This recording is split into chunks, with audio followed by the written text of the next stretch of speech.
There's some things you should never do. But if you have the opportunity to do them, it can be kind of fun.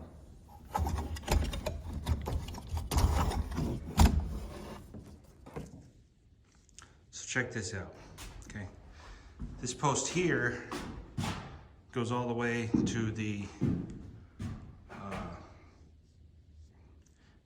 beam, the ridge beam that goes across the house. That's where it splits. So this wall, I originally was going to frame all the way up to the ceiling. And then as I kept walking and kept thinking about it, and then the framer that was here said, hey, why don't you just leave this open? So we decided to frame a real small wall on top of it, and that'll be the railing. So I did the same thing over there, made them the same length and everything, same height. And whenever we did that, this space over here, there's not a lot of headroom. And also this house doesn't have a linen closet. So what we decided to do was frame in a closet right here. And that could be for linens, probably. And then it created that weird space in the back. And so I framed this wall all the way. So whenever you look up from the stairs, it's gonna be drywall right there. And then this, I don't know if you wanna call it a closet, goes pretty far back. And I framed a wall here. I didn't frame anything here on purpose. I'm gonna build a cabinet, or a cabinet face, I should say, with a cabinet door that will open, and that will be long-term storage. And one of the things it's specifically for is Christmas tree. It's long, it's like 7 feet. So that's a pretty good use of space. I can't buy a door that shape, you know, so the best option for me is to have a cabinet door made or make one. That's that part. Electrical panels in, and this is the exterior wall. There's what's going to be the front door. And the electrical is going to go out through that hole, straight out, down, across the field to the power pole over there on the corner of the property. A lot of the lights and switches and stuff are in. And when I say in, I mean like roughed in. This is all going to be, that's all going to be tucked in there. Spray foam is going to be done. The drywall is going to get done. Everything's going to get done, and then the electrician comes back and puts all the plugs and switches in and lights and all that. The other day, whenever we marked some electrical things that were kind of special, there's a sconce right here on each side of the house, and they match. Ta-da! And they're going to have a switch right there.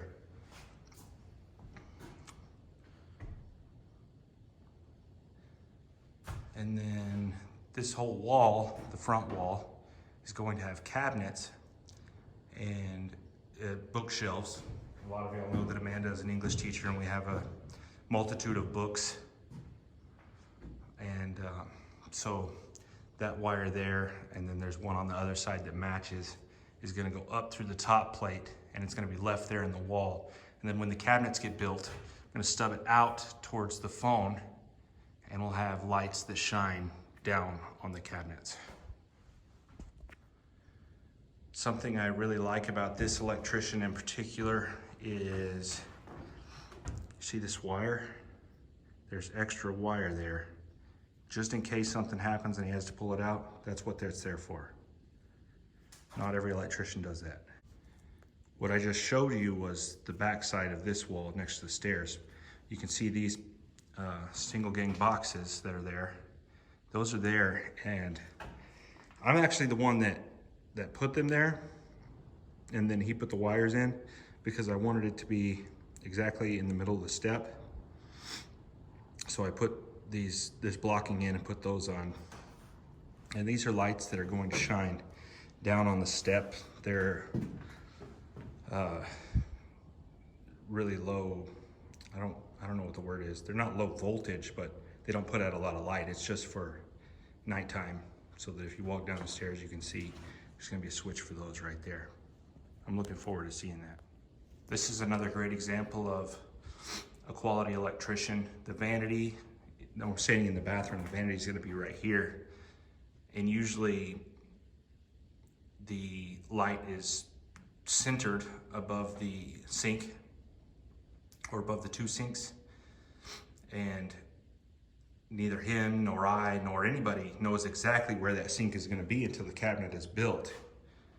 And so what they do is they hang wire in the studs, and then after the vanity's built and the drywall's on and all of it's installed and sometimes even the mirror's on, then he cuts a hole for the light box, pulls the wire through, and there's plenty of wire in there, and then he makes sure it's centered. It's a great job. This is above the bathtub, and then that's the vent fan, and it'll probably have a light too, I think, I'm not sure. But our old house didn't have a light above the bathtub, and it was really dark in there.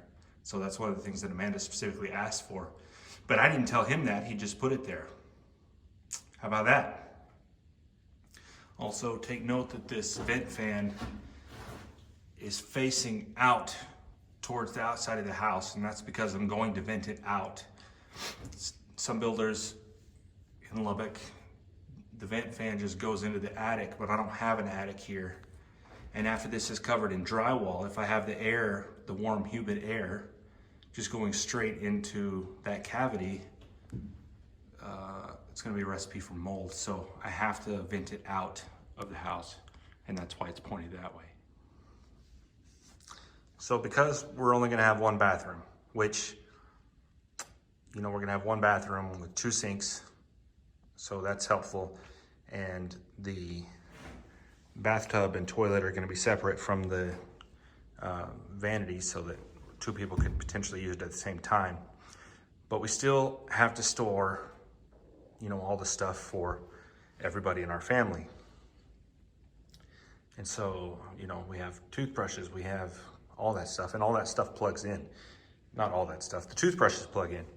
So one of the things that Amanda really wanted, and I wanted to do, if for nothing other than the challenge, is to have medicine cabinets.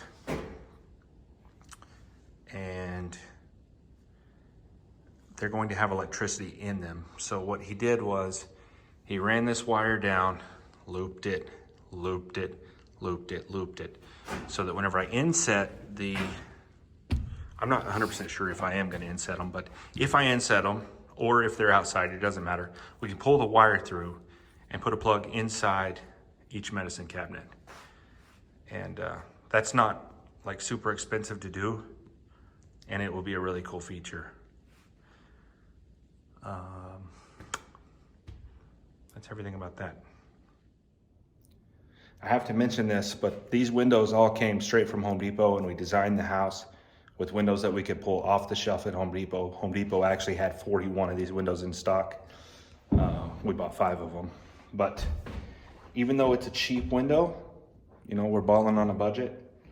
I specifically chose these windows because I saw this guy named Scott True on the Build Show, and I'll post a picture of him with these windows. You see Ply Gym right there, and he said that he used these exact windows on his house, his personal house, and achieved really good results as far as air exchanges go. And so I thought that was cool, and that's what we decided to use. I don't want to nerd out on every single little thing that we did on this house, but you know, that video that I just mentioned of the Build Show, building, I think it's called Building High-End Features or something like that on a budget. But I'll post a link to the video. It's a great one. It's kind of long, but you know, our house is cheap.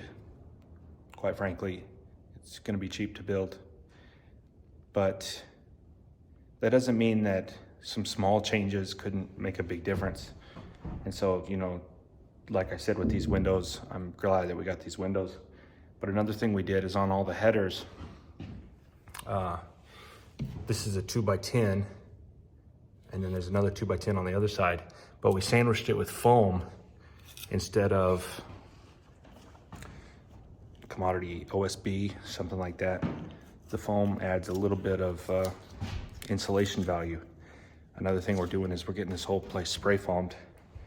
Open cell, and basically these exterior wall cavities are going to be completely filled, and then